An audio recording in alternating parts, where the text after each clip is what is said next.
Hello, welcome back to my library.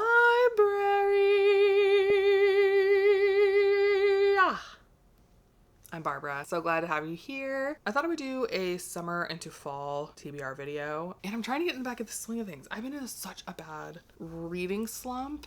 It has been awful. So I thought what better way to get out of that by talking about an unrealistic, delusional TBR. Yeah, so I have a stack here. I have cultivated quite a few books recently. I went to the thrift store and somebody literally donated all of their book talk books. They were like, I'm no longer going to be a book girly. I don't care about reading and I'm donating all of these. So I had quite the haul. We're going to talk about the books. Again, unrealistic. I'm just going to fly through these, talk about them briefly, go from there. So right on the tippy top is The Beckoning by Virginia Kaufman.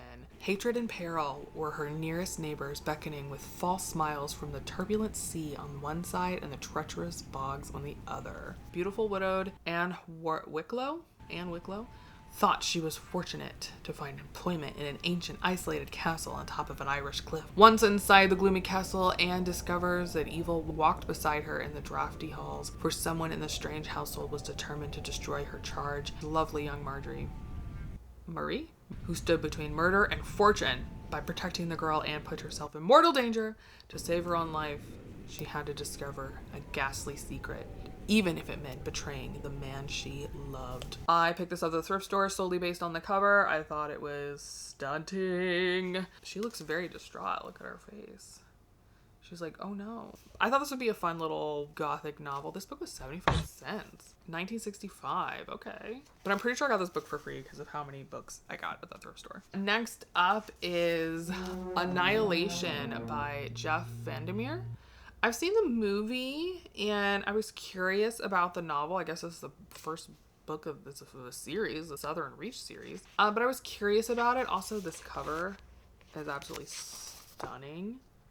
I kind of want to cut this book up and put the art on my walls. I know that this is science fiction. I know researchers go to an area that's been secluded to study it, and the thing comes alive and takes over, and lots of things happen. Lots of fungus situation. Moss, I think. It's been a while. I watched the movie and I'm pretty sure I fell asleep during it. Next up is Juniper and Thorn by Ava Reed. I've been wanting to read this forever. The cover is absolutely stunning. I believe this is a retelling of Hansel and Gretel, but it's a dark retelling. I do think I'm going to wait towards fall to read this. It does feel like a very fall heavy book. Next up is God of the Woods by Liz Moore. I believe it's about a camp and a girl goes missing and then found dead, I believe. It reminds me of the story, I can't remember her name. I believe her name is Kristen. She played Glinda in Wicked, blonde, tiny soprano. But she did a documentary with Hulu talking about her Girl Scout troop went to camp. She happened to not go that year, but two girls went missing and were found murdered, and this reminds me very much of that story. I don't know if it's based on it, but it seemed close. Some people really, really love it. Some people found it really boring. Some people don't like the pacing of it, or I believe it's written in dual timelines and they didn't enjoy that. I don't mind a dual timeline. That's totally fine with me. So next up is The Overstory by Richard Powers. I bought this because of Lewis's library. Also, Books and Cats talked about this book briefly. I am a tree lover. I love a tree. I think it's just so cool that something has been on this earth for as long as a tree has. They're just so magical. So I really feel like this book is going to be up my alley. Next up is Once There Were Wolves by Charlotte McConney. This is about a biologist who's trying to preserve the wolf population in a specific area. And murder happens, I think. My friend read this book and really, really liked it and told me immediately that I should read it. And then we have The Road by Cormac McCarthy. This is about a father who walks with their son alone across America. I believe this is after the apocalypse, and just bad things happen. Ooh, this print is big. I like that.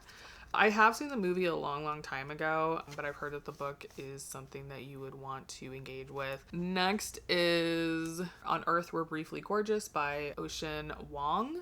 I've heard things about this author. I have no idea what this is about at all.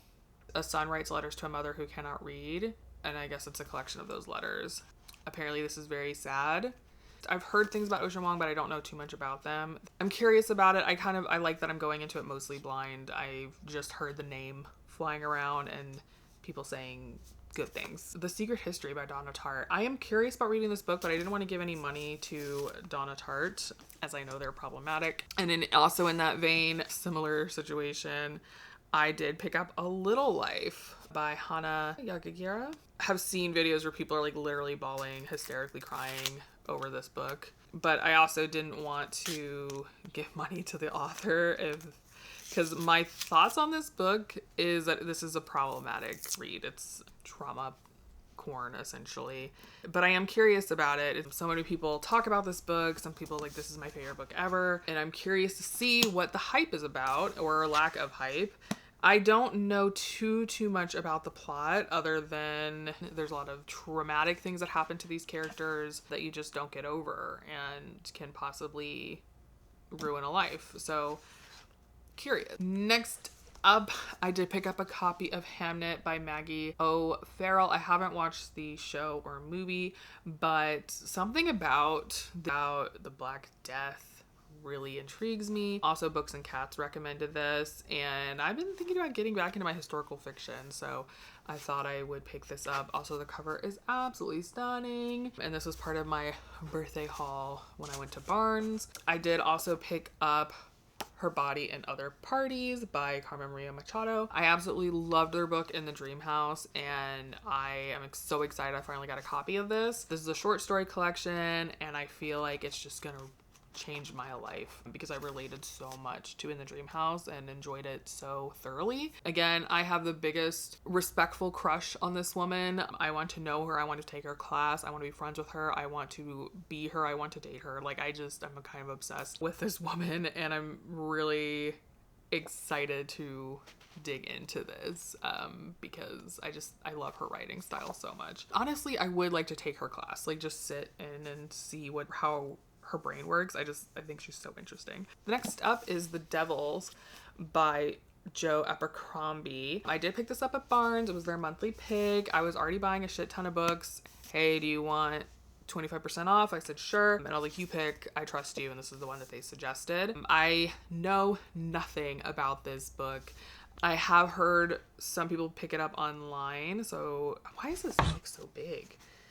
Ooh, there's pictures in this. But I do know it is a horror. I'm curious about that, but I am going to go into it blind. I have no idea what this is about. But the cover is beautiful. I love the skull with the devil horn candles. Very cool. Next up is a find that I was really excited to get, which is Slewfoot. I got the paperback version. I am so excited to read this for October, for the scary season. I'm sure you heard of Slewfoot a billion times, but basically follows a girl in colonial New England. Witchy stuff happens. Next up is Bunny by Mona Awad. I have had this book for a while. I haven't read it yet, but I think this is given September, like into school start vibes. And I do think this is the year I'm gonna read it. I know this is about a bunch of schoolgirls up to hijinks. It kind of reminds me of The Secret History, which is also about boys at school, so that'll probably go in a good theme together. I know a little bit about what happens.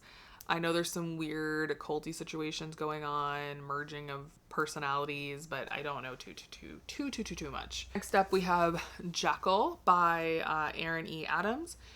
A young black girl goes missing into the woods outside her white Rust Belt town, but she is not the first and she won't be the last. Okay, so it's about missing black girls and probably what happens to them. Next up is The Parable of the Sower and The Parable of Tenants, both by Octavia E. Butler. I bought these sets and I'm probably gonna read them back to back. I do feel like this is end of summer, into fall kind of vibes. But I'm very excited to get into these. I've heard such good things. I feel like these are gonna be next up on my list of books to read. I also have Kindred by Octavia E. Butler, which I think I don't know much about the Parable of the Sower and the Parable of Tenants. This book I do know is about a black woman who goes back in time, similar to, it reminds me of like Outlander, kind of the vibes, probably less sexy, I don't know, but that is what came to mind. And I'm also very excited to get into Kindred as well. That sounds right up my alley, like, yes. I also have this is my partner's book, The Woman Warrior, Memoirs of Girlhood Among Ghosts by Maxine Hong Kingston. And this just talks of her story in the 70s, kind of growing up. I thought it would give a interesting perspective on things that maybe I wouldn't necessarily have. So I did want to add that to my list. I then also have Bad Cree by Jessica Jones. I do believe it's Indigenous horror as well. Ooh, this beveled edges, fancy.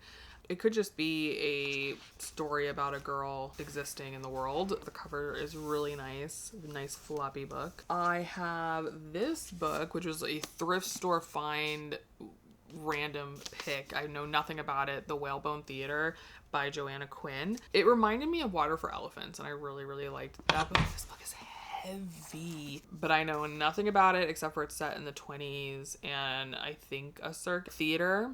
So it seemed like a good pick for me. Again, know nothing about it. Have not heard a single peep about this book. The cover is beautiful. It does weigh like 45 pounds though. I don't know why. I keep seeing these read with Jenna books, and I don't know who Jenna is. Also in the nonfiction, I have Southern Horrors and Other Writing, the anti-lynching campaign of Ida B. Wells from 1892 to 1900. This has been on mini TBR. I have yet to read it. And then also, of course, All About Love by Bell Hooks.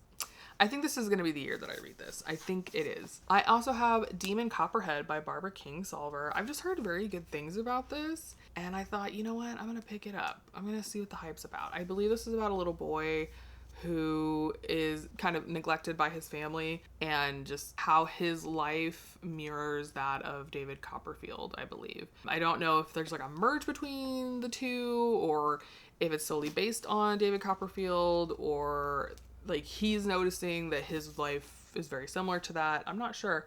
I also have Brown Girl in the Ring by Nalo Hawkins. I believe this is an African fantasy sci-fi set in the future. I get other books by Nalo Hawkins. I've heard such good things about their writing, and I thought if I'm going to get into science fiction, it should be a Black author. So there's that.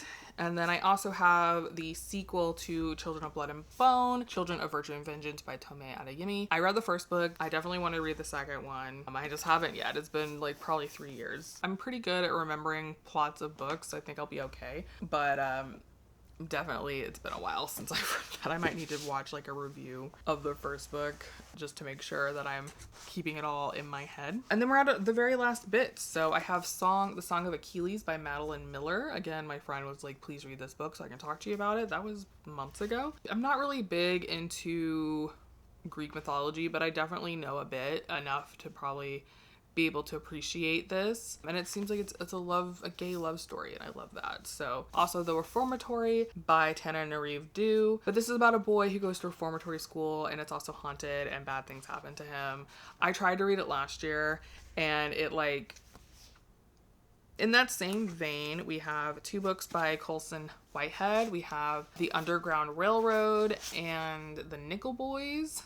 This I also got in that thrift store find. Underground Railroad is just, about the Underground Railroad, and similar to Reformatory, The Nickel Boys is about a reform school. So happy to have both of these in my collection. And then finally, Friday Black by Nana Kami Adije Brenna. They wrote Chain Gang All-Stars, which I really, really loved. I want to read it again because I've seen some commentary on it about why the book is bad, and I'm just gonna want to reread it and see if I still feel the same way about it. But I definitely wanted to read their short stories because they believe that they thrive as in short story format. So very curious to get into that. And that is my ridiculous, over the top, delusional summer into fall TBR. Thank you so much for watching. Let me know if you've read any of these books.